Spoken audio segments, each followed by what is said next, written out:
2026 FIFA বিশ্বকাপের পর্দা উঠতে আর বাকি মাত্র 2 মাস।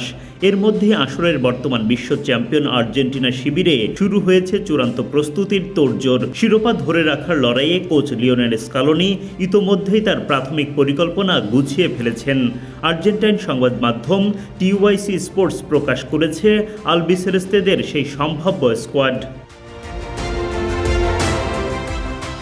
যুক্তরাষ্ট্র, মেক্সিকো ও কানাডার যৌথ আয়োজনে আগামী 11 জুন থেকে শুরু হবে ফুটবলের মহাযজ্ঞ।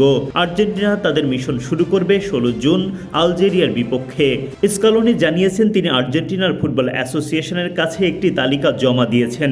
সেখানে নিয়মিত তারকাদের পাশাপাশি ভবিষ্যতের সম্ভাবনাময় ফুটবলারদেরও রাখা হয়েছে।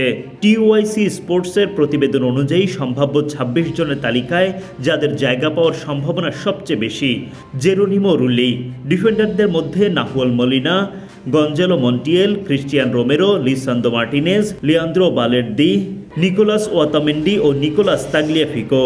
আপনার জাপান ড্রিম আমাদের গাইডেন্স। আপনার একটি মাত্র পদক্ষেপ আপনার ক্যারিয়ারকে নিয়ে যেতে পারে এক অন্য উচ্চতায়। তাই কিউআর কোডটি স্ক্যান করুন, যোগাযোগ করুন আমাদের সাথে। Pacific Academy, your Japan dream partner. মিডফিল্ডারদের মধ্যে আছেন Lisandro Paredes, Alexis MacAllister, Enzo Fernandez, Rodrigo De Paul, Nico Gonzalez, Exequiel Palacios, Nicolas Paz ও থিয়াগো আলমাদা। ফরওয়ার্ড লাইনে Giuliano Simeone, Lionel Messi, Julian Alvarez, Lautaro Martinez ও Jose Manuel Lopez.